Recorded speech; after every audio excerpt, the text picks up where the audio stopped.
So I have already made several videos about the shocking news about Netflix purchasing Warner Brothers Discovery, or as I've said repeatedly, purchasing Warner Brothers Studios and purchasing HBO Max. They're not going to be taking Discovery, which means the cable stations and CNN are by the wayside. That's a whole nother thing. That's a conversation for another day. But this situation has boiled down into several distinct things that are going on right now.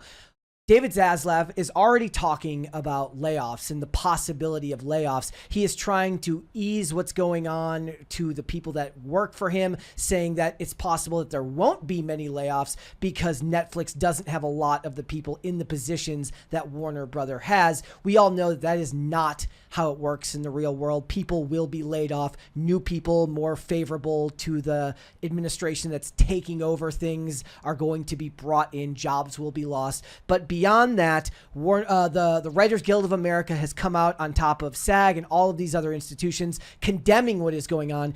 And David Zaslav, it looks like, is going to remain in charge of Warner Brothers Studios even after the sale. But I think the most interesting part about this sale is that it has fallen down on political lines. There's a great political divide in relation to what's going on here. The liberals are just happy that Paramount didn't get it because they've always had David Zaslav derangement syndrome, but they have Ellison derangement syndrome, and they hate the Ellison family's relationship with Trump. So they're going to be willing to let it all burn down just to make sure that that what they call as Trump sycophants don't get a win. And it's nihilistic, it's depressing, but that's the way. They hate Trump so much that they're against it entirely. Whereas the conservatives are pissed because Netflix is the home of the Obama family because of his production company, and Netflix is kind of what conservatives consider, ground zero for woke garbage, as they call it. So they see this as the end of the line as far as a lot of great possible storytelling, and it's very, very interesting. So first, let's look at what was said by the Writers Guild of America. It says the WGA warned that the $83 billion Netflix deal would eliminate jobs, reduce wages, and raise prices for consumers. That is true when you really think about it. Look, with less competition, they can raise that price, and there's nothing you can do about it. This was their quote. It says, the world's largest streaming company swallowing one of its biggest competitors in what antitrust laws were designed to prevent, the Guild said in a statement. Quote, the outcome would eliminate jobs, push down wages, worsen conditions for all entertainment workers, raise prices for consumers, and reduce the volume and diversity of content for viewers. Yeah, just off the offset, with less places to go, Netflix can offer whatever the hell they want to the people who are trying to get jobs. And unless you're one of the top, your wages will be depressed because you have simply less options for places to go. The consumer prices will go up. You will have less places to go. You no longer get to go to HBO Max if you want to watch your DC movies there, and you want to watch something else maybe the next month on Netflix. You got to have one, so they jump the prices on their one streaming service, and don't think for a second that these two will not fold into each other eventually. People said that wasn't going to happen with Hulu. Look at what's going on right now. Disney is going through their step-by-step plan to fold Hulu in to Disney Plus after acquiring the rest of that company. They only owned a certain percentage of it for a certain period of time. Once they owned all of it, now they're working to fold it all into one another. They continue. Industry workers, along with the public, already impacted. Only a few powerful companies maintaining tight control over what consumers can watch on television, on streaming, in theaters. This merger must be blocked.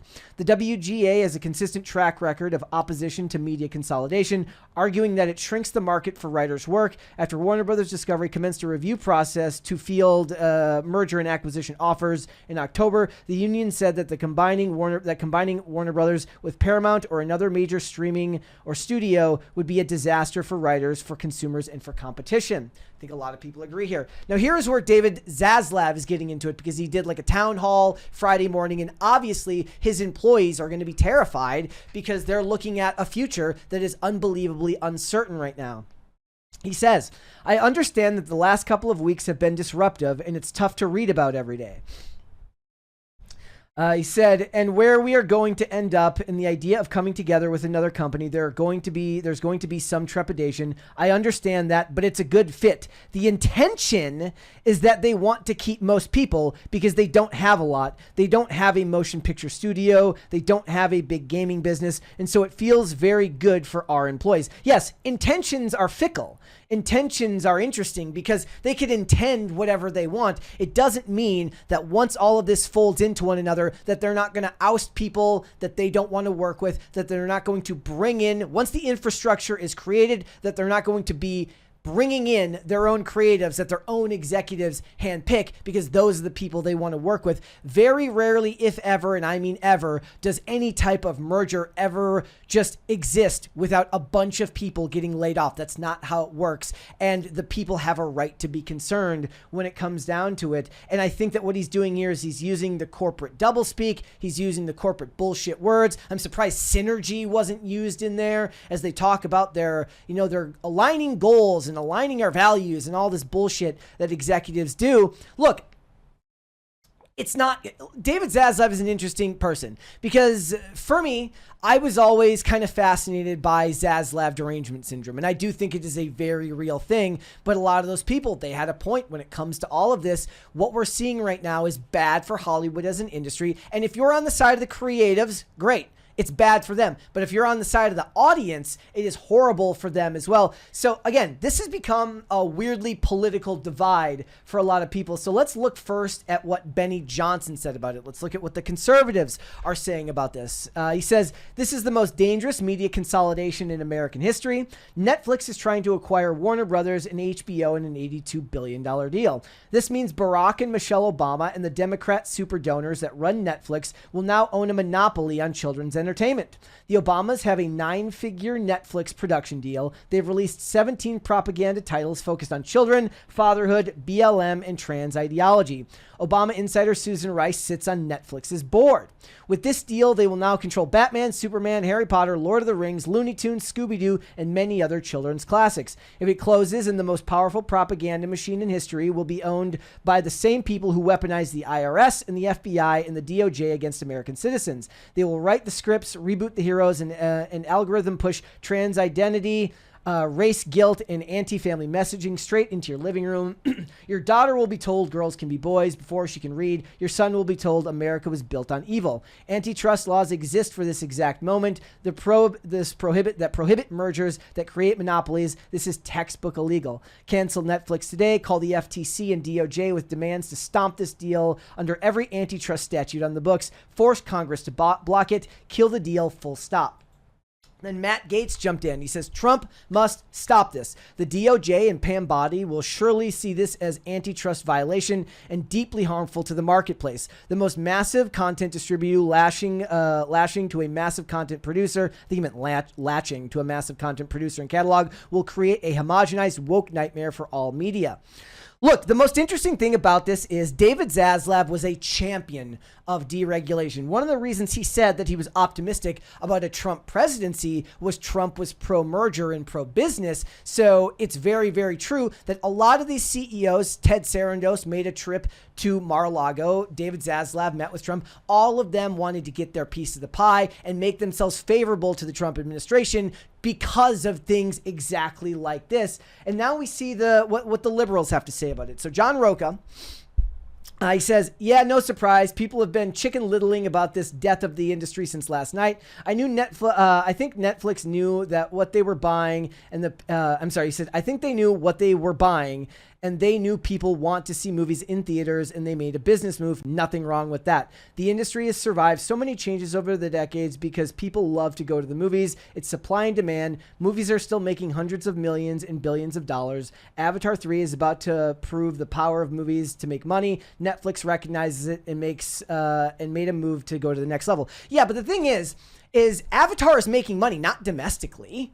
Sure, it made $2 billion, but it makes the lion's share of that money overseas, which is increasingly true for movies like that. Look at what's going on right now with Zootopia 2, which made a killing in China, despite the fact that America only keeps about 25% of that box office. So that's not necessarily lighting up it did good money here over a 5-day weekend, granted not even a 3-day weekend. It did good money here, but it's not lighting up the box office here. Warner Brothers Discovery was the first studio to hit $4 billion at the box office this year, and a large scale amount of that had to do with the domestic box office. Now, this is where he goes on and it becomes political. The other option would have been to hand over even more control of our media to a Trump sycophant who wants to do WB, CNN, and every other property in Warner Brothers control what Barry Weiss is corruptly doing to CBS. No fucking thanks. Hollywood will survive a merger, especially if what Sarandos is saying here is true. The country might not survive giving enough power to MAGA clowns who want to influence our political discourse with their heartless POVs and alter channel like CNN that actually pushes back against the narcoleptic octogenarian wannabe dictator in power right now in yet another channel that kisses his ass.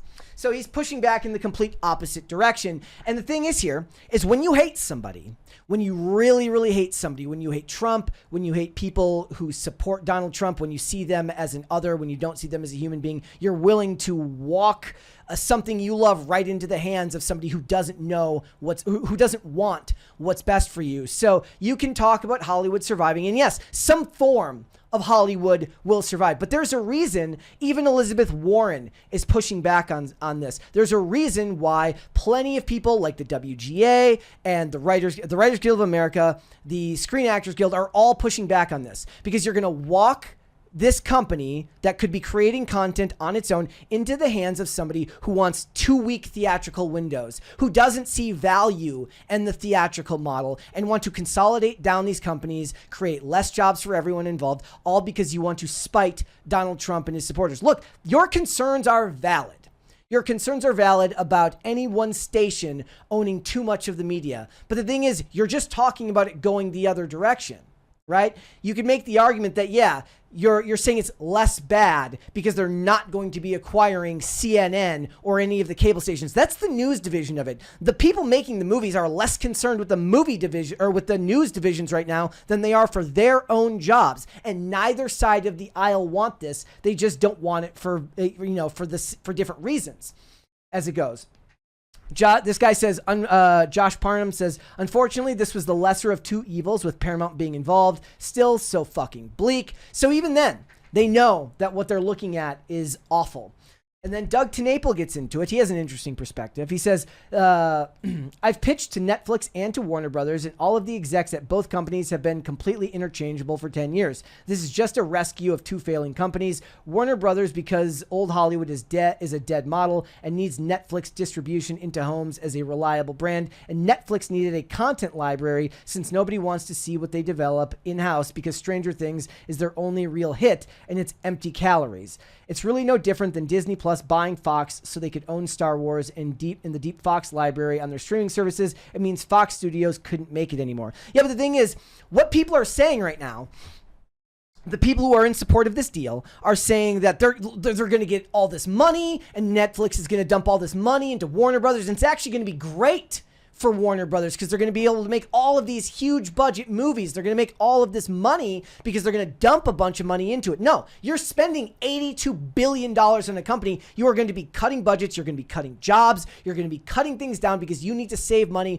and make yourself lean and mean, or as lean and mean as you can be, and make your company's acquisition as profitable as it can be, as quickly as it can be. And Netflix doesn't commit itself to strong storytelling. I saw memes that said, from the studio that brought you Red Notice and Electric State and Six Underground is, the studio that's now going to bring you Batman and Harry Potter and all of these characters. Everybody has a right to be concerned here. I saw this one.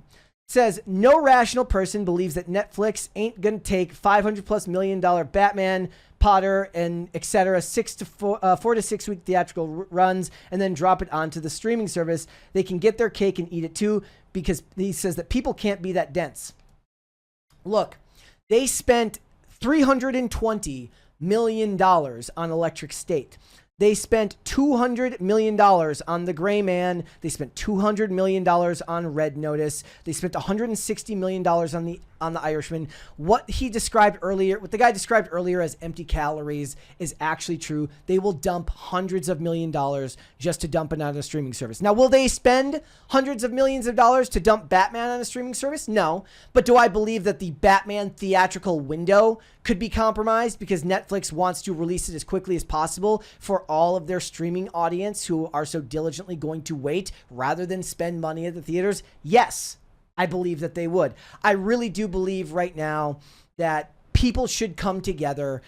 Conservatives have their own reason to not support this. I don't want them going to Paramount. At one point, I thought Paramount is like the lesser of two evils because Paramount was committed to the theatrical window. They're connected to Tom Cruise. They love what's going on in theaters, but no option is good here. And I think the fact that there's a political divide about this really proves how crazy things have gotten in this country. Though it is weird how there are at least some that are willing to admit on both sides that they don't want this to happen, but for different reasons. Whether it's the conservatives saying they don't want Barack Obama's hands all over DC and Batman and Harry Potter, or whether it's the liberals saying, I just don't want David Zaslav to get it, but also Netflix is horrible when it comes to creatives. Both people are focused on different sides of the issue here. I think the liberals, for the most part, are focused on how the creatives will suffer in this endeavor, and the conservatives in this respect are focusing on how the consumers will suffer, be it because there will be less actual theatrical output or because they will see great characters put in the hands of people they see as propagandistic. So whatever it is, let me know down below, guys. How do you see this matter? Do you see the political divide on this just growing and getting worse, or do you think this is something that can be brought back from? Do you think that the government is even going to allow this sale to go through? It'll be very interesting to see what is going to happen. Let me know down below, guys, what you think about it. Remember, PCC will be back again starting on Monday with a pre-recorded episode with me and Mary. We're back at it. Tuesday, we will be back officially live, assuming Monday goes all according to plan. Can't wait to see you there, guys. Got a lot of stuff to talk about. Looking forward to it. Later, everybody. Thanks for watching. Listen to full episodes of Pop Culture Crisis on Spotify. Keep up with us on social media and make sure you subscribe and ring that bell so you never miss the show. Bye, guys.